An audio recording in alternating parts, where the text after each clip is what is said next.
So that is fundamentally what I think is going on in religion. The only thing I would add to that is when I gave you my definition, or sort of description, I think, rather than a definition, I said it was a set of rituals and beliefs that provisionally set out to answer this question. And I'm not very persuaded that what we call faith,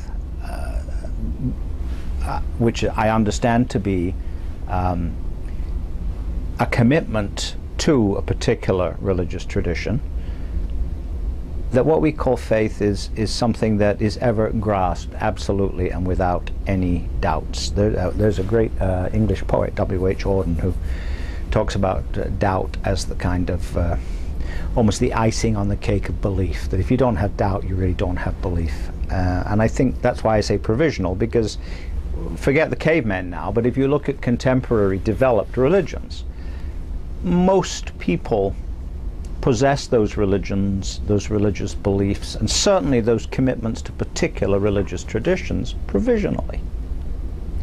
And I think what I've tried to do in saying this so far is I've tried to avoid talking about some sacred person or object of belief that lies behind this thing called religion.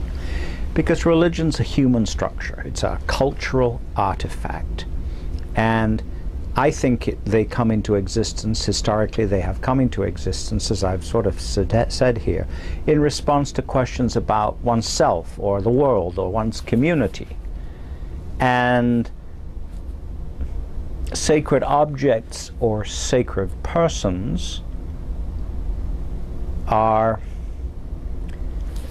they come into the picture as part of a way of responding to that fundamental question, which is a fundamental question about me and everybody around me and the world in which I live. So I've sort of put the sacred object, the sacred person aside.